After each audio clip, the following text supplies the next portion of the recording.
A lot of parents are oblivious to the fact that they are truncating the mental, emotional, psychological health of their children. They assume that it's only two of us, we're just fighting and all. But the truth is much, much way, wayer than that. When I say leave your children out of the drama, please do. Please just do.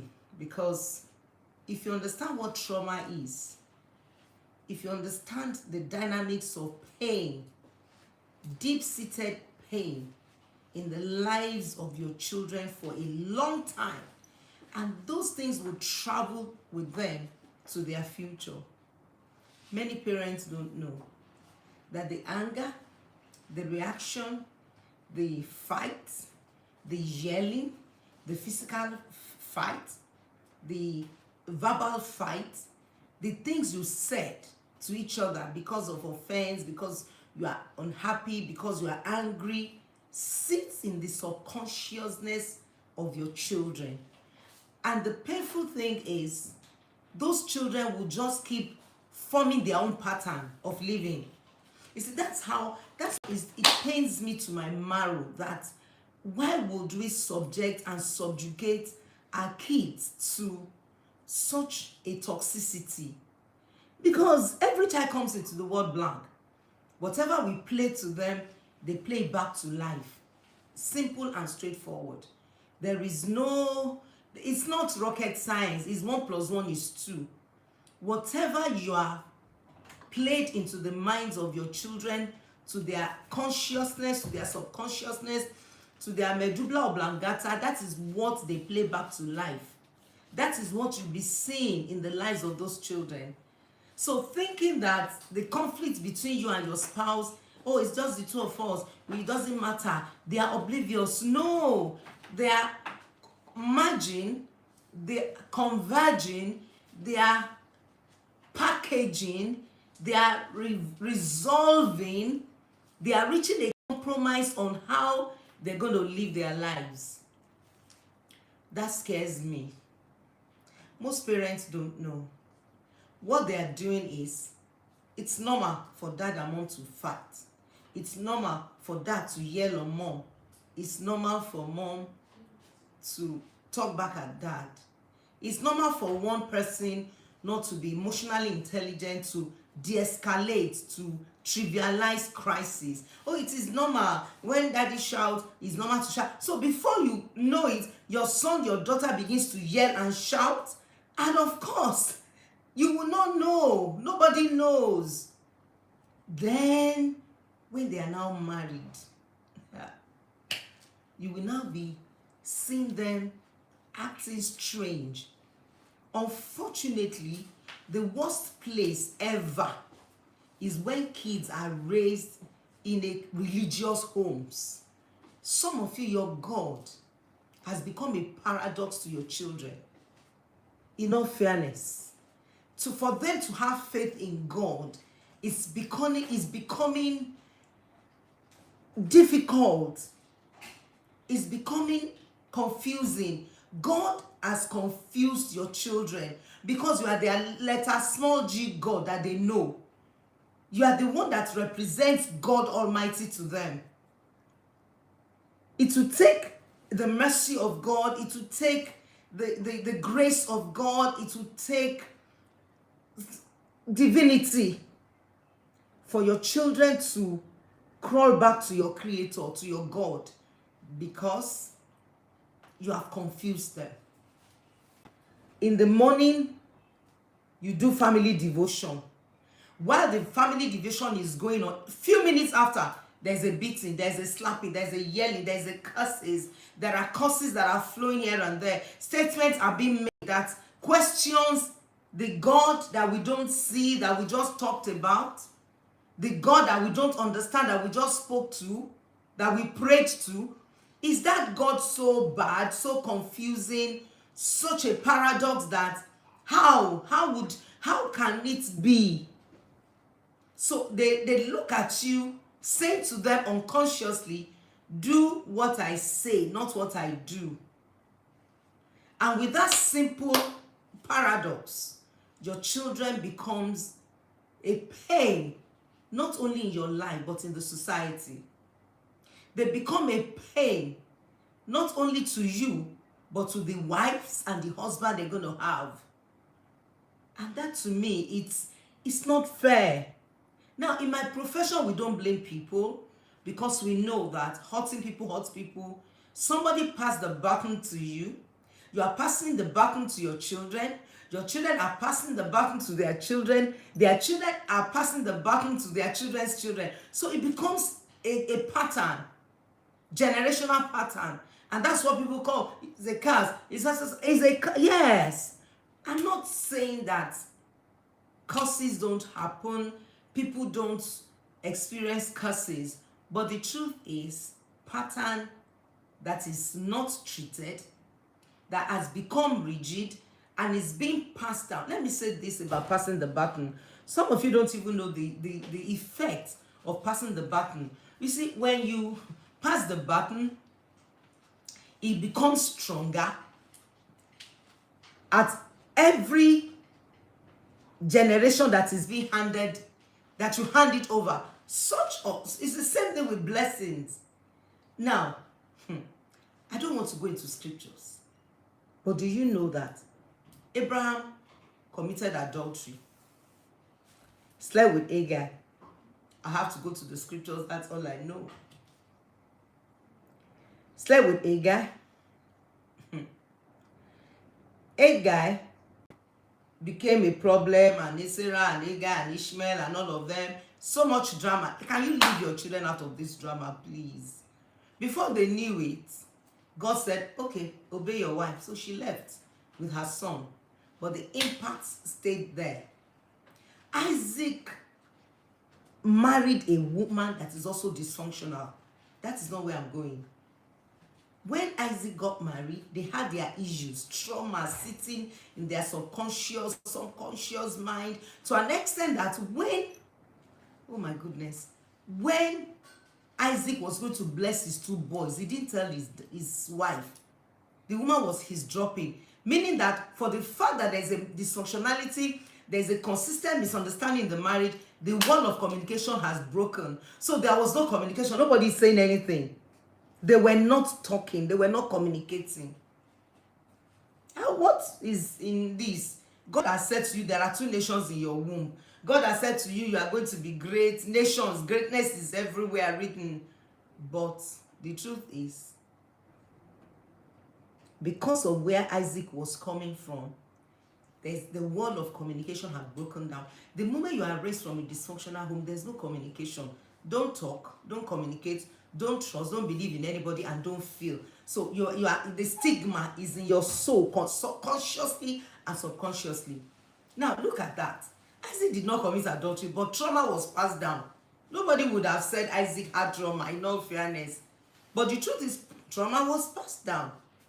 By the time Isaac still stays sober, one man, one wife, but two parties in their home, too much of drama, when the two boys, Esau and Jacob, were going to run with the pattern of the trauma in the family. Now, when Esau said to his dad, to everybody heard, I'm going to kill my brother Jacob today. And the mother said, yeah, run, go and meet your uncle. I have a guest here today. It's going to be explosive. But I'm laying a foundation. He said, go to your uncle's house. Excuse me, you are running from someone that was going to kill you. You have become a fugitive. And at your first point of call in destiny, in the pursuit of greatness, and you can't tell me that the parents had not told them that there's a seed of greatness in you. And you can't tell me that the parents have not said you're a nation. Of course, they must have been told via quiet time. They would have read Abrahamic covenant. They would have heard about their grandfather and great-grandfather. They would have known that Abraham walked with God. He would have heard the story of having to wait for the parents to give back to him. When Jacob. Nobody knew anything. But this guy, at the point of looking for destiny, the next thing he was looking for was sex. How do I mean? You met a woman at the well.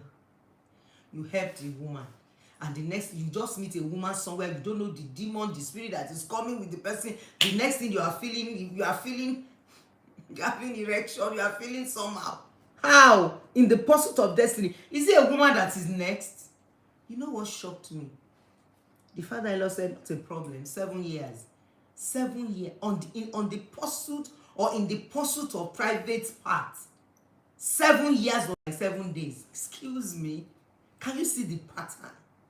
That same day, 7 years, turned 7 days. The day the sister was going to be given to the husband, it was the junior sister that was given, or senior sister. Rachel, Leah. And guess what? He wanted Rachel, he was giving Leah. And listen, he slept with Leah. Haba. You dated a girl for 7 years. You did not know the voice, you don't know the perfume, you don't know the feelings, you don't know the tone. It's not possible. There's something that trauma does to a life that you don't even know the magnitude of the pain that happens to a child when he's exposed to drama. It's a wound in the soul. Oh, somebody is trying to, who is the person? What's the name of the person joining us? Okay. Somebody was trying to join.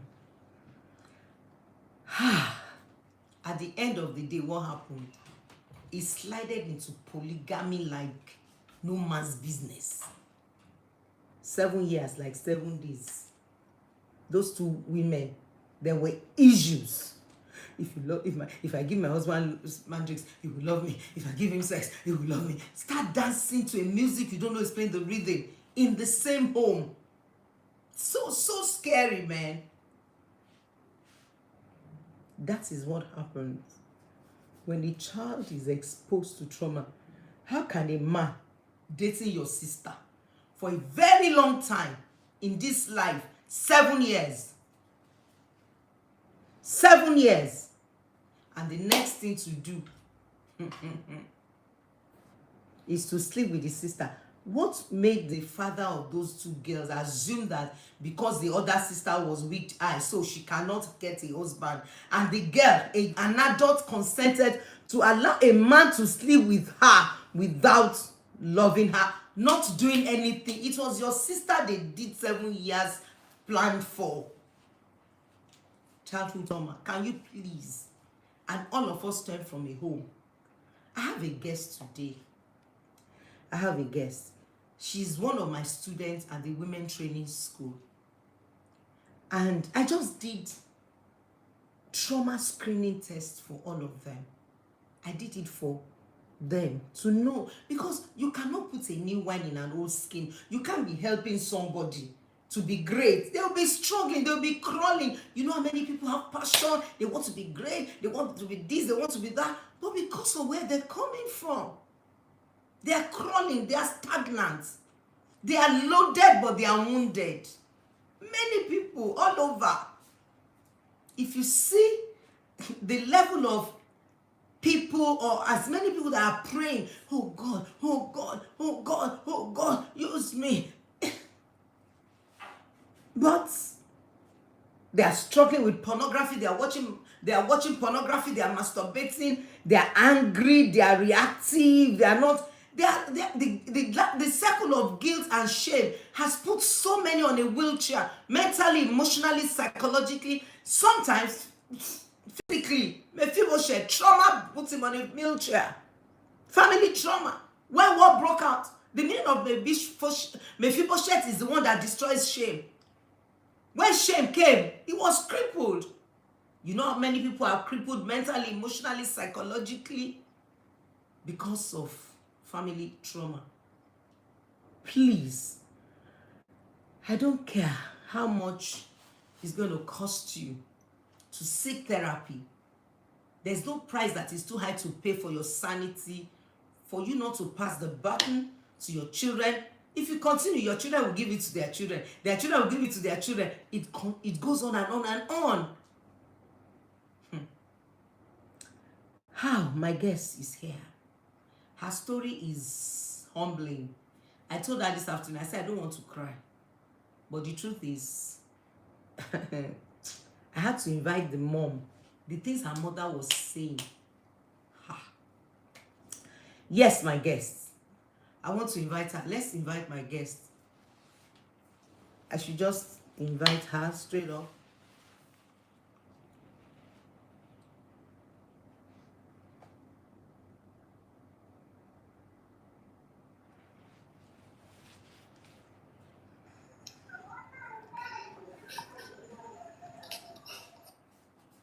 Good evening. Good evening, ma. Thank you so much for giving me that good sound. I really appreciate it. She's here. I have a guest. I appreciate everyone watching on Facebook, on TikTok, on YouTube, and of course on Instagram. I appreciate everyone. My guest is with me on TikTok, and we're going to have an amazing moment today. Thank you so much for this. Was an impromptu. It was when I was doing her trauma screening test, and I had to just listen to her, and I asked her a question. I said, how is the screening test? She said, ma, this is 100%. This is just me. Welcome. I don't have to tell your name, no face, no identity. Let's leave it at that, so that you can be free to say anything. You actually said you don't mind showing your face, but I just felt let's still keep the name, the face, the identity, and so that you can really open up and tell us, as a child, your trauma, because your trauma screening test says that you have lived with trauma for a very long time. And let me say this, I've had cases of cancer. I've had cases of people breaking out because you whip through your skin. That is the trauma that they went through and things that happened to them that started making them to break out. So when the report said, it actually gave the prognosis of you potentially dealing with health issues is there. I said, apart from the fact that you chose to be in therapy, let me ask you your story. And when you told me your story, I said, I must have you on. Can we just allow the children to be free from this drama? They did not force you to bring them to the world. You are just a privileged custodian. You are not even the owner of those children. Why would you bring them to the world and torture them like this? Over to your story. I'll just allow you.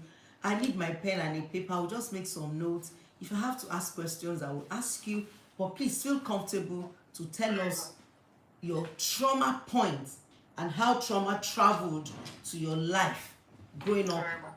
Thank you so much. And you just had a baby. Congratulations. Thank you so much, ma. Okay, first off, you said no name, no face, no identity. Alright. Because actually your TikTok said if you are not over 1,000, they will not show your face. Then Instagram said the same thing. I just said, well, probably the face, the name, the identity will come some other time. That's why I just said that. But I don't mention your name, please. Alright. Go ahead. At least they know there's a human being that is speaking behind. Thank you. Alright, thank you so much for this privilege.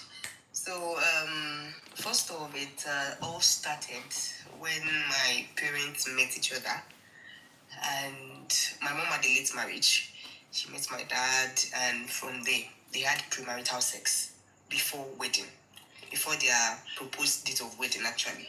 So she had me, and at the long run she discovered some bad attitude from my dad. He doesn't know how to save. He spends lavishly. He spends on impulse. Let me just put it that way, on impulse.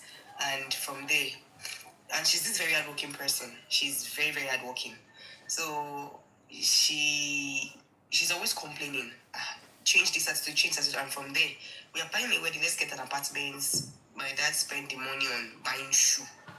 So she got, and it was her salary then. As at then, I think she said her salary was not 20 naira or so then.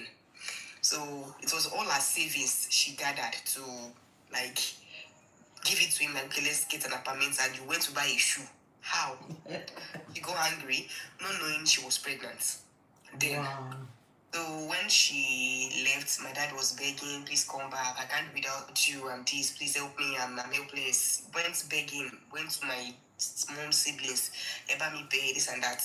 She was like, I can't do this with this man. I'm not seeing future with him. So my dad also took he held on to himself like, okay, if that is it, no problem. So I think 3 months after they stopped communicating, she discovered she was pregnant. She had me. So she was so down, like, how did this happen? Why would I make this kind of mistake? This and that. So from there, she says, like, no problem. Since I don't want this man, I don't want to have this child. I don't want anything that will remind me of him. So she wanted to abort me. She tried the first one, it failed. She tried again the second time, it failed.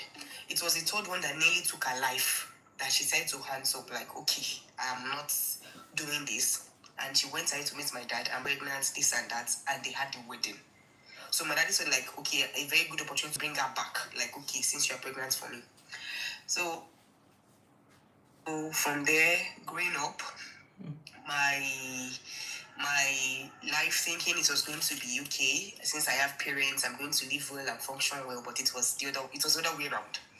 So it all started when I used to witness seeing my parents have issues. I would see them insult each other back to back. They would the domestic violence was even nothing to write home about. Domestic violence was, in fact, beating each other like as if a man-to-man fight. It was really serious. That even I've seen my dad break a bottle on my mom's head, that she was hospitalized for days. So, and most rare cases that happens that causes the issue is irrelevant things. My dad is this kind of person where he gets angry very fast. He's very prone to anger. And my mom, she hates the fact that when you are talking to her, you are shouting, you are yelling. It's just you and I. Let's just settle this thing. Why are you shouting? Why are you yelling? But the next thing, insults have started. Otenro, silly, you are sending me home, you're insulting my parents. Emo, nobody goes to my brother to Nitara. So she also flare up, and from there, Basbos will start. So along the line, my dad took in one of his elder sister's son. So he brought him all the way from his village to come and write WAEC in Ibadan. And then I was just 10 years then. So, and then my dad does not regard my mom, even before his family members. He rubbishes my mom anyhow. Before his family members, he has insulted my mom outside in public times without number. That I have so many examples I can cite. So from there, he brought him home without even informing my mom, because he believes I'm the man of the house, I can do whatever I want. He brought him, and from there, and my mom was like, you can't do this, all my children, they are all girls, and this is the only boy. It is not safe. My dad was like, what do you mean? Are you telling me he cannot? I trust him. Oh my bro me money, oh my bro me money, this and that. Mom was like, okay, no problem. So my mom had to call us, please. You now have a male in this house. And then she has been giving us sex education whatsoever then. Please, just be careful. Once you're back from school, go and stay outside. Don't play. And my mom is always busy because she worked in a media, a media station as a den. So she was always busy, back to back. She leaves early and come back so late. So that is always the one available. And sometimes that is always traveling too as well. So it's just myself, my siblings, and this cousin of mine. So from them, we'll go back from school. So this particularly when the whole molestation thing started, before it led to rape, he will start by saying, he can help me grow my breast bigger. So your cousin, as it were, that came home. Yes, sir. That your father did not even tell your mom that he's coming home. That came home was the first person that opened you up to your sexuality, saying that he wants to help you to grow your boobs, right? Yes, ma'am. So from there, I was like, how? It was like, he can show me. So I was just like, that very day, I was just standing, okay, and it started. But then I was just like, I had to like tell him to stop. Mommy said, no one should do this. I was like, no, it's not touching me. I'm not putting my private, my male organ into you. For viewers' discretion, I'm trying to be. Yes. So I'm trying not to put my male organ into you. So it's just, I just want to help you enhance your upper body. I was like, mommy said nobody should touch me. This, and I was like, no, don't worry, don't tell mommy, you're a big girl. So, and this person I'm talking about, as at then, this guy was 18 then. And you are what? I was 10. Wow. I was 10 then. So from there, he started, at first I ran. But later I was curious to know what would happen. I was really curious. So so another day, the next day he called me. And from there he started from his mouth, then his hand, and till he started having intimacy with me. So, but the long run, I was having this discomfort. I was so discomforted. And I was like, but mommy has said, anytime a man wants to do this, you should always tell me. But mommy's availability was not really there. She's always coming back home late. And when she comes back, it's always drama. Dad is always shouting here and there. So there was no one to really like, let me just keep myself. Don't let me shout. Don't let me have to what is on ground. So I just kept quiet. I didn't say anything. It was going on for almost 3 months. I just felt like, I can't take it anymore. This man was already showing me pornography. As a then, he was showing me pornography. He was saying nasty things. He was telling me nasty things, dirty things. So I could not take it anymore. So one day, my mom and dad, they were in a very good mood that very day. They were both laughing and gisting in the sitting room. I just felt like, it's a good time for me to express myself. Then I went there. I went to them. Daddy, mommy, so is happening. My mom, she nearly fainted that day. But she was like, she had to just comport herself and like, are you sure about what you're saying? I said, yes. But instead of my dad, as a man, I believe as a father, your first child coming to you, your first fruit, coming to you, telling you she's been defiled by your so-called immediate sister's son. You're supposed to own up to the action and do what is right. But that day, I was beaten like as if I stole. In fact, I even regretted opening my mouth to say those things out. So from there, it really made me decide to shut myself down. That I would never express myself to my parents, especially my dad. That maybe I want to say anything that concerns me. I decided to just shut up because I expected him to probably arrest this guy. This case that somebody should just fight for you. Exactly. I'm making my notes. I just don't want to interject. That's why I'm just quiet. Exactly. But my mom wanted to. She was like, no, she will not agree to this. This is nonsense. In fact, now let me. Probably I have to use this as a teaching curve for people to know what I stand for and what I'm screaming. When you did your trauma screening test and the report says your body is always on alert, your nervous system behaves like something bad might happen anytime. That's why you feel tensed, you react strongly to conflict, raised voices, you struggle to sleep. Yes. What do you want to say about this report that came from your screening test? Because I've been shouting, a good doctor will not treat you without screening. I've vowed in my life I will never treat anybody without knowing the source of the problem. If you have not done the screening test, how we'll just say, hey, take it easy, hey, your daddy, hey, it's not your fault, hey, use faith, confession. Look at what your report is telling me. It's like it was like you are dubbed. It's like a photocopy, a Xerox. You were just, this is your report, and I'm like, it was when I finished analyzing your report to you that I said, come. Let's tell me about yourself.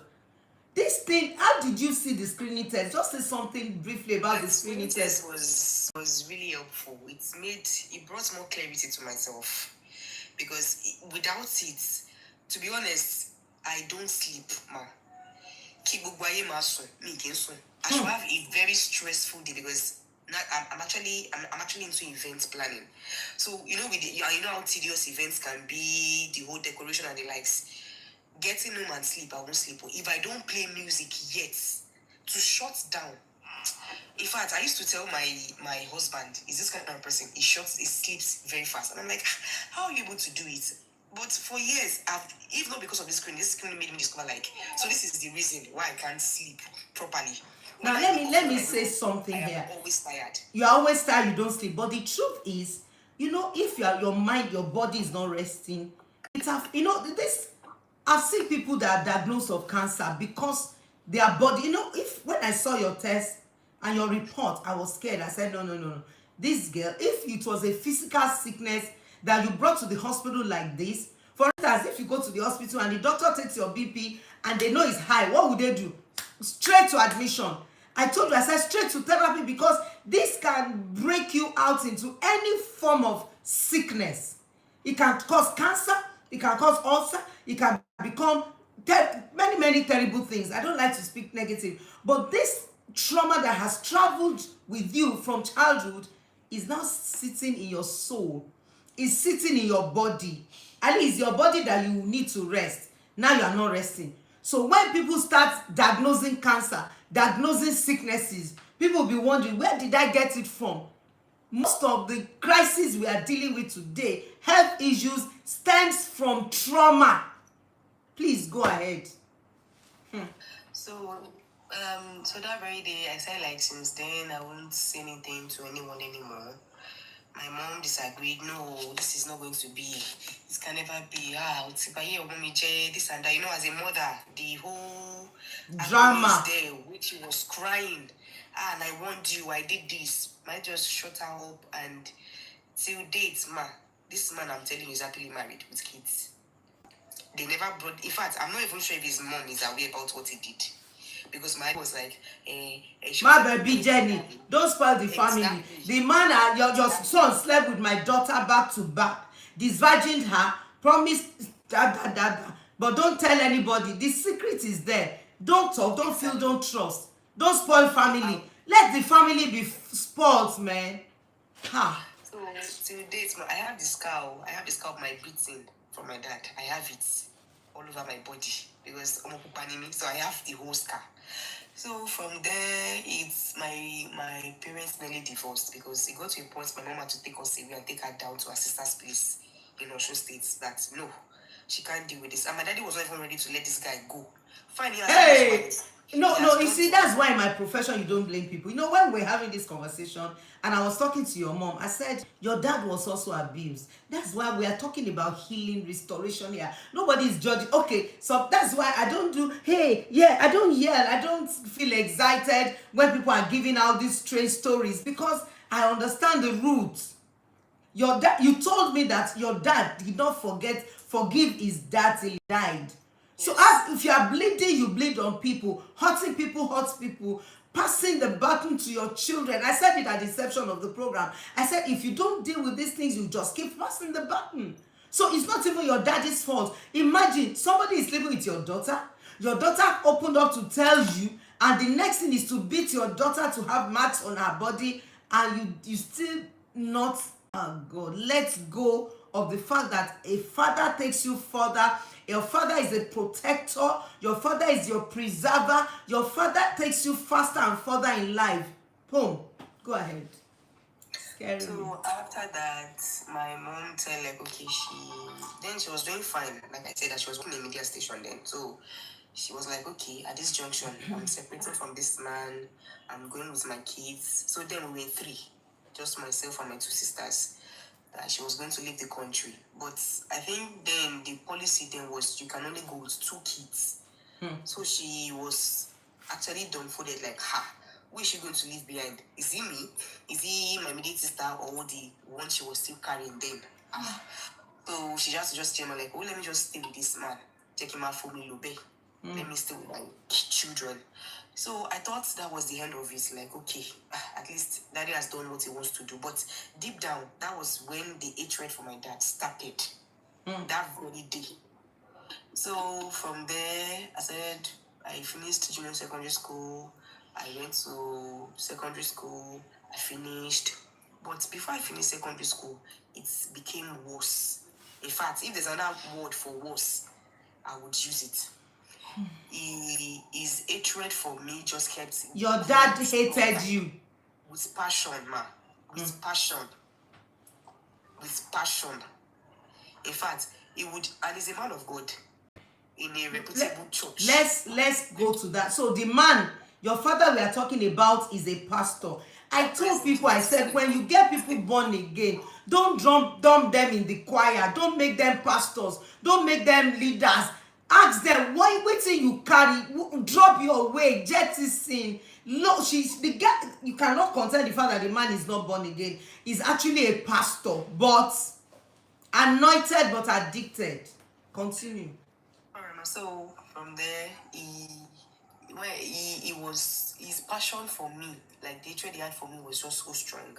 He wasn't paying my school fees. Anything regarding me, he was all ready to do. If as the first child now, you need to be in the kitchen, prepare me. If I prepare me, you tell me, sister, to make meal. It got to a point I was so bad at cooking. Because everything I do. No motivation for anything. You understand? So I was not getting bad. Like, be your oju, you know, kind of thing. The fear was just there. It was there.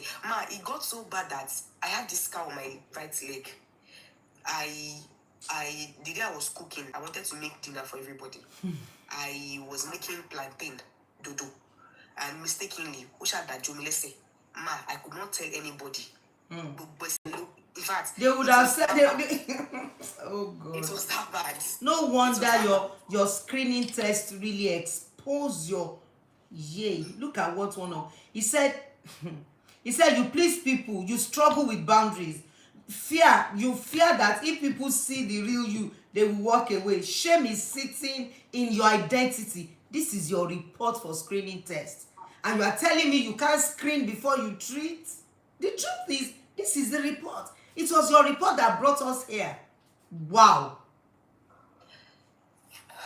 So you had that mark of hot oil poured on your leg, and you cannot tell anybody. I did not tell anyone. Not until the next day. TSNT, the whole thing was just, in fact, for a whole year I could not go to school with that leg. Wow. I could not go to school because it was very deep. I was going to the clinic to clean it every three days. In fact, I have this scar. Don't remember, if it's possible for us to meet, I would show you on my right leg. So the passion for the hatred was just there, and I was just wallowing inside. I don't really have friends like that. I just keep to myself. I'm always indoor. I prefer to be indoor. Always. I'm always indoor. And another thing is, if you don't even if you hate me, at least in a little way that you can just help me grow, just do it. But my dad, no. Anything that he would tell me, he would say it to my face.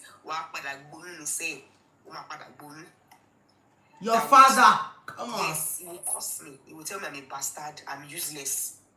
And it got to a point I will question my mom. Are you sure this is my biological father? She will tell me, yes, so he's the one, he's the one. In fact, it was someone that is discouraging me. And he has always been saying, like, I was the one that discouraged your mom. I'm like, so why is this whole hatred thing coming? Why? It got to a point I will pray to God that, okay, I will pray, still yet. It was just only getting worse. So from there was a day, because every morning during our morning devotion, you still do morning devotion. We not go do morning devotion. Okay, we'll bore you. Oh God. So now the question is, you are doing morning devotion. What are they devoting? Who are they devoted to? Like I said at the inception, as if I heard this, I said devotion church becomes a paradox. Because every point of spirituality that is being painted in that home is associated to pain. So how? Oh my days. Leave these children out of the family drama, please. See seek intervention, go to therapy, sacrifice, and just treat your wounds and traumas so life can move on, please. So from there, so there was a day when we were having our morning devotion. I'm always the topic. Every morning, my daddy will manipulate it and make that topic look like it is you I'm talking to. And I'm